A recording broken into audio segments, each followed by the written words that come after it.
We're joined on the phone right now with somebody who was close friends with Brian Christopher, someone who worked with him for many years, and someone whom you've heard many times yourself here in Northeast Arkansas. It's my good friend Brandon Baxter from 107.9 K-Fine, also a Memphis wrestling personality for many years. Thanks for taking time to talk with us today on the eve of a tragedy that I know has affected both of us, man. It's a sad day for all of us who knew Brian Christopher, and for the people from NEA Report who watch and listen and pay attention to your posts on NEAReport.com. It's just sad because, Brian was the guy who came right through our area, through Northeast Arkansas, and was a part of the fabric of the wrestling community in this whole area. And one of the things I noticed, Stan, when I posted on my Facebook page, I posted, I don't know if I'd call it a tribute, but kind of some thoughts that just came flowing out this morning, were the people who came after me and said, man, I met Brian at so-and-so place and he was awesome. Or, man, Brian was great with my kids. And I love hearing those stories. And if we can remember the guy, the man, Brian Christopher Lawler, and think about what a special, unique individual he was, that's the reason that I think it's so important for us to get these great stories on Brian out. There's this photo that I'm showing right now of your little buddy, your son Kai, and Brian Christopher, and it's just kind of embodies exactly what you're talking about. He showed up to so many events here in Northeast Arkansas, whether it would be a wrestling show at the Earl Bell, or whether it might be something that was on, Red Wolf Boulevard or Stadium Boulevard at one of the auto places, and a special ring set up out there on a hot summer day. You could catch Brian Christopher in Jonesboro on any given time. And I did one particular time when you and I were working together back in the day. And he was so cool. Like, he was just so nice. And yet we did a radio hit. And he turned on Brian Christopher, the character. It turned on just like that. It was incredible. I think that was what was so much fun about Brian, is that character, even the one he played on WWE TV, it wasn't very far from who he truly was. Because Brian was that bigger-than-life personality, and he was like that from a very young age. I know people who knew Brian. I didn't meet him until he was probably, I guess, about 24. But, even as a kid, you hear these stories about Brian and bouncing around the Mid-South Coliseum and wanting to be like his dad. And I'll never forget that day, because the picture that you're showing is one from DQ. Brian had come over, and we were doing a WWE giveaway, and Brian was going to be the former WWE star you could come by and meet and sign up for the tickets. And we had a few minutes of downtime there where my wife and son and I got to sit with Brian and kind of talk about the old days, because wrestlers do that. We get together, we talk about the old days and the stories, and we laugh. Sure. But the most special thing wasn't just being there with me and Brian. It was watching how Brian was with Kai, who was probably, I'm thinking, about 5 years old at the time. So he was awesome with them, high fives, let him wear the belt, put the glasses on him, put the necklaces on him. And I'll never forget, we came back home, and Kai went into his room and found a jacket, like a sleeveless jacket. And he came out like it was a Brian Christopher Too Cool vest. And he got some of my wife's necklaces on, put those on because they would dangle and kind of hang down toward his belly button. And he got some sunglasses.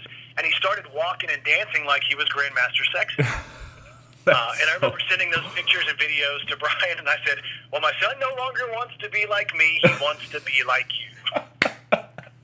But the funniest part about that was, when I first came to Memphis, I was 18. It was 1995. And at that point, Brian Christopher and PG-13 were the hottest acts in the USWA Wrestling Company. And we did shows in Memphis, Louisville, Nashville, Evansville, all across the territory.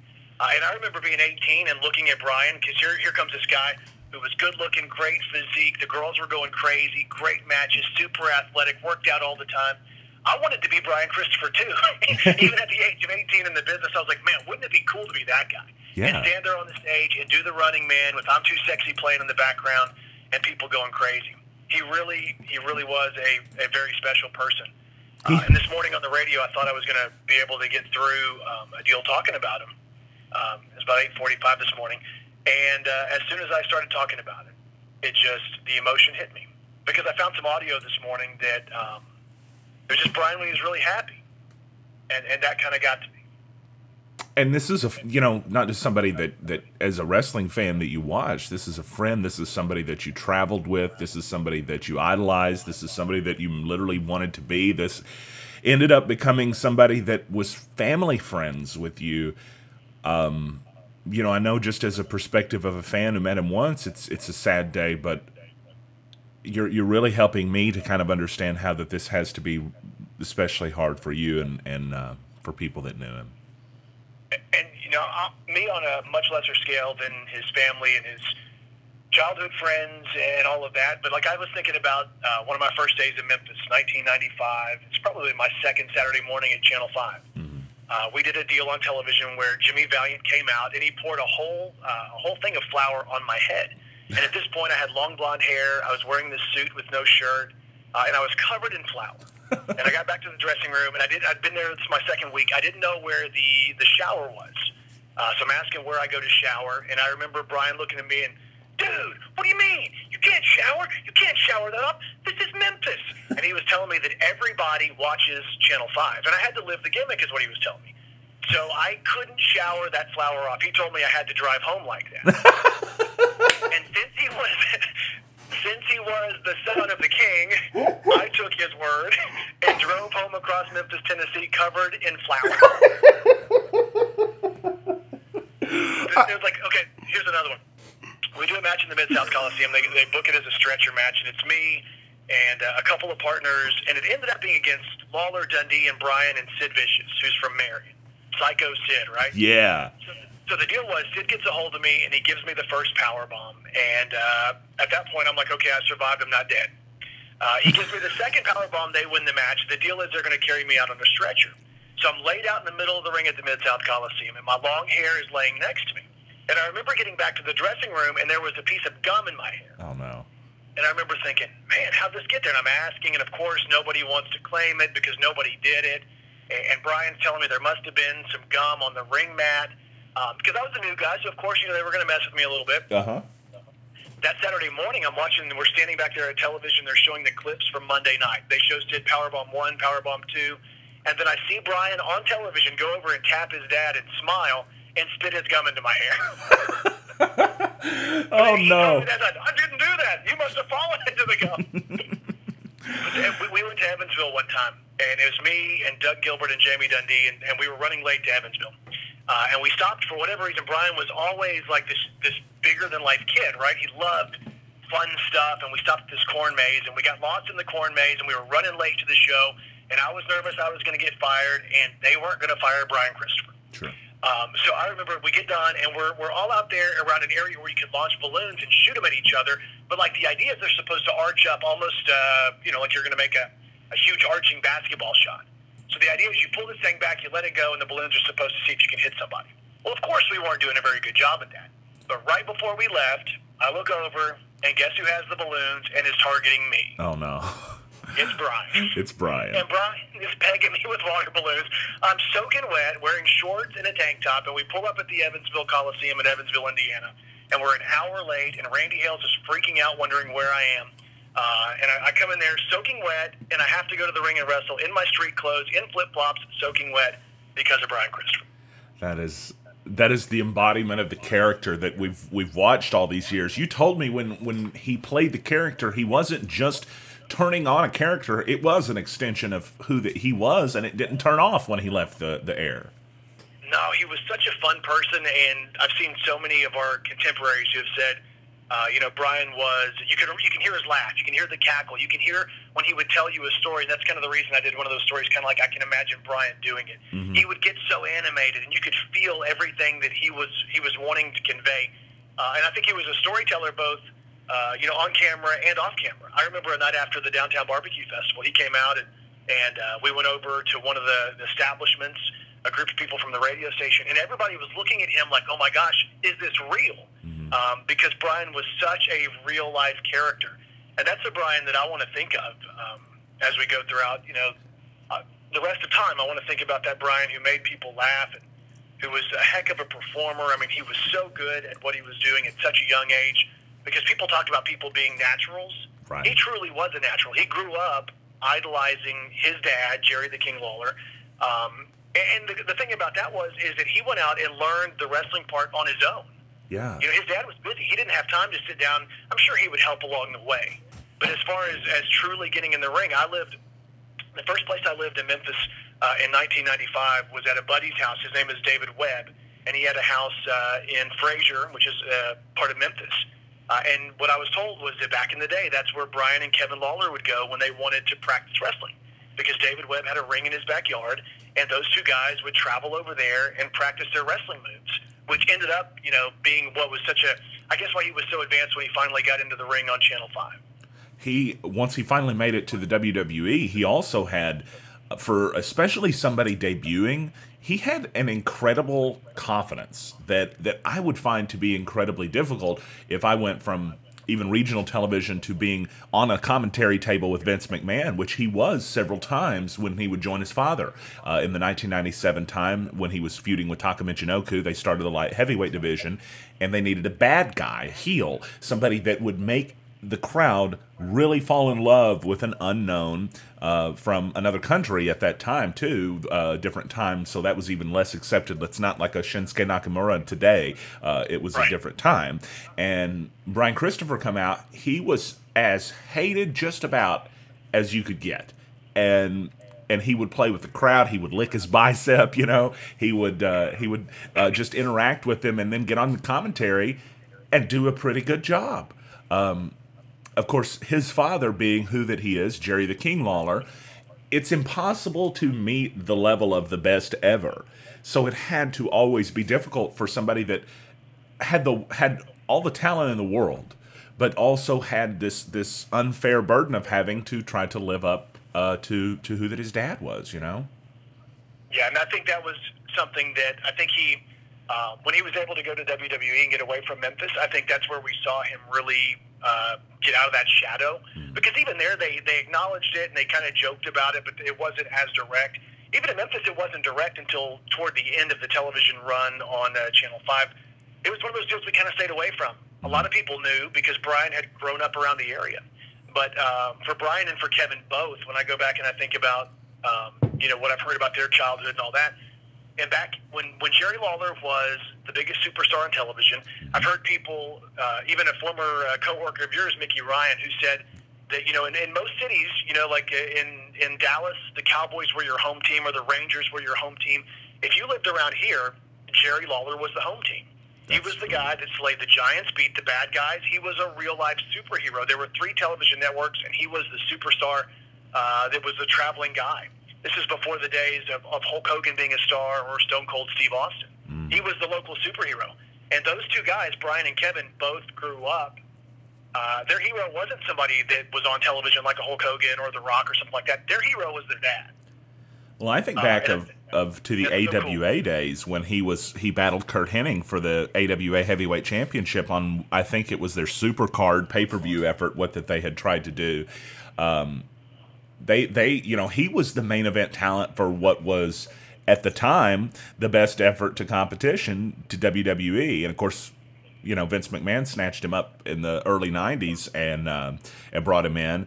I recall some conversations about how that, and this is off of our subject, which we're talking about Brian Christopher, but I can even recall how in the '80s there was a story of Jerry Lawler suing the WWE for using the term king on another wrestler, But my point, and yours too, obviously, in this is that Jerry the King Lawler, you can't get bigger than that. That was from a different era, different time, and he had a different nostalgic feel that you can't even achieve today.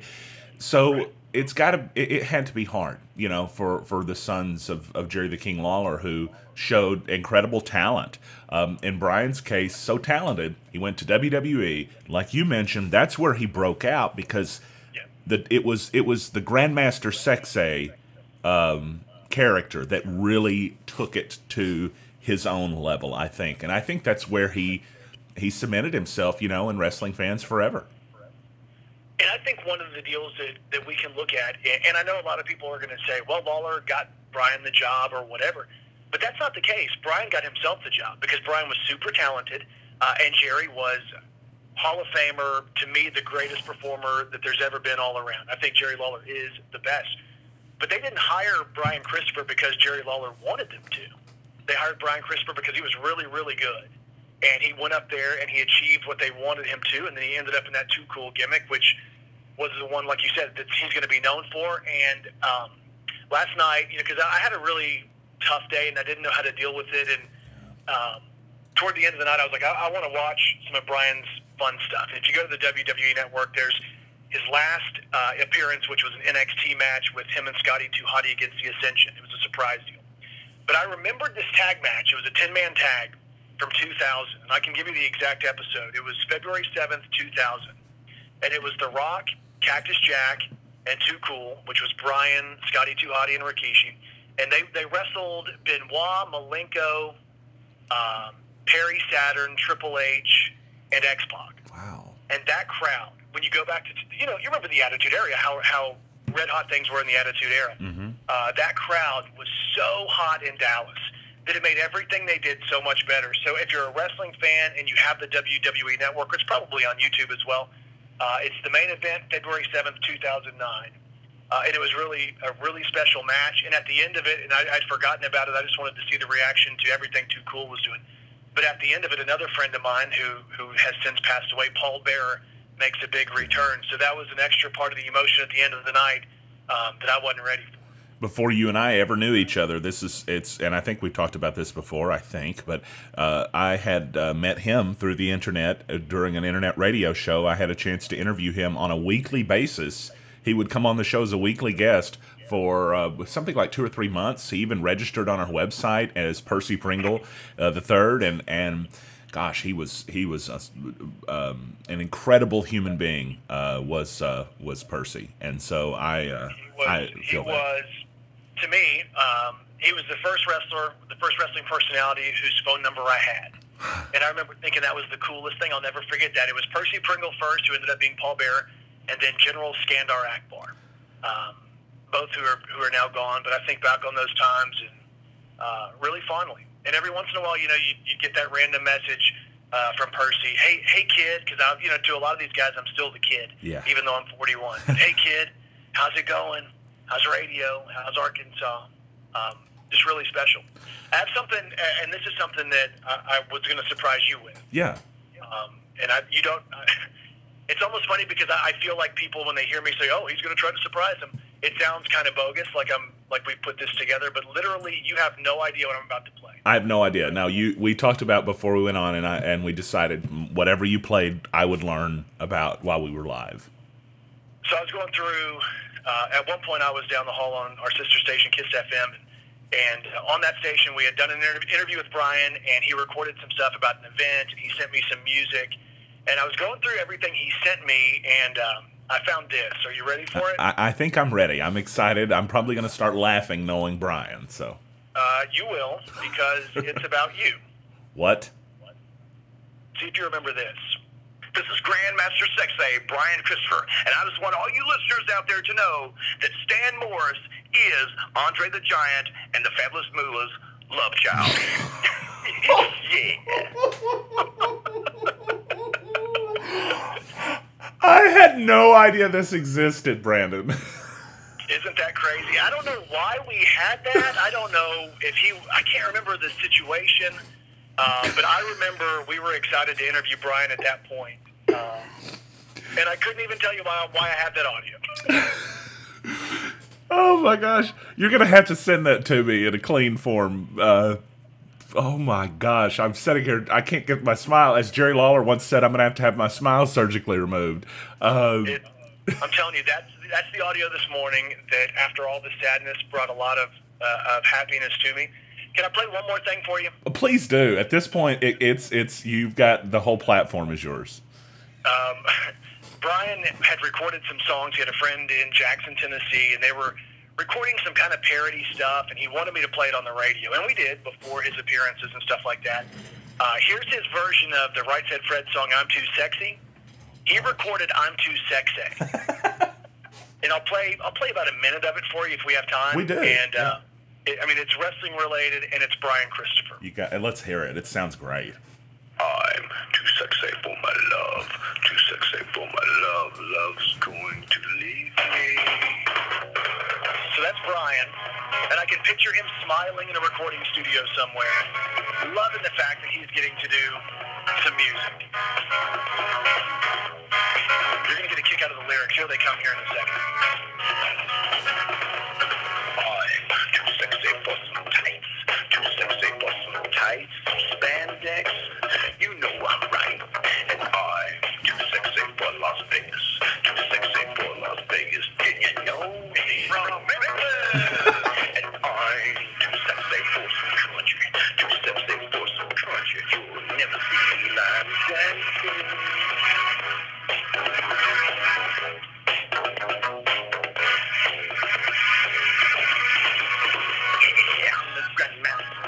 You know what I mean, and I do the hip-hop drop off the top rope. Yeah, off the top rope. Off the top rope. Yeah, I fly like a bird off the top rope. Anyway, there were multiple songs he had sent me. And that is awesome. Out of all the sadness, man, that was the deal that brought me a lot of happiness today, to hear Brian so happy. And I remember that phone call. Man, you gotta play my song. You gotta play my song on the radio. It's good, man. I'm telling you, it's good. What do you think? It actually really was good when you compare it. Like it doesn't sound at all different from the actual song. No, he's such a special human being, and I think, you know, for me, I want to remember him as that guy that would make you laugh and was a character and entertained so many people for so long. And, you know, for his family, who I've reached out to directly, but just, you know, thoughts to all of them as they go through what is a super tough time in their lives. And appreciate you giving me the opportunity to come on here with your audience and share some of these stories. Appreciate you sharing the stories with us. And before I even say anything else, you know, I obviously am thinking of Jerry the King Lawler and his family. I'm also thinking of you and yours, because I know this was somebody that, you know, meant a lot to you and meant a lot to your family. I mean, I'm looking one more time at the photo of him and Kai, and it's such a genuine smile. Kids can't fake happiness, and it's obvious how happy Kai is being next to him holding this picture, you know. And you know, so I can tell you that if I ask Kai to take a picture with most people, I don't want to take a picture, Dad. Not another picture, Dad. But with Brian, you know, he saw him as he was, and that's a larger-than-life character who walked into Dairy Queen and won over everybody that was there. I think he won everybody over that had a chance to meet him, and I you know, as we're remembering him here today, wanted to remind people that that this man had an incredible talent that few could ever achieve. He had success. He was a world champion in the WWE as the tag team champions. He was part of the Attitude Era, tag teamed with The Rock and Cactus Jack as one of his final matches in WWE. You were talking about there. The man had a period where he wrestled in the very first and only light heavyweight championship tournament in the WWE. He was on television, and if you just imagine how many millions of dollars of television time he had in the advertising sense, it for a period of time surpassed his father even during that time. And also, it's worth noting, he and correct me if I'm wrong, but of the two, he would be the only Lawler to have won a championship in the WWE. Is that right? That is correct. I never thought about that. And that's wild. That really is wild. He was a special person. He really was. And just looking back at these pictures, it's like, wow. Yeah. You know, let's remember him with the happiness, and remember that smile, because the one thing you see in all those pictures is that huge smile on Brian Christopher. It's the truth. And from that perspective, being the only Lawler to be a champion in the WWE, but somebody that here in Northeast Arkansas that we had a chance to know and get to know, and he brought a lot of winning smiles to people, just like the one we're looking at there. Very sad day, especially considering the circumstances, but we're glad to have remembered Brian Christopher here with you today. Brandon, thanks for joining us, okay? Thanks for having me, Stan. I appreciate it.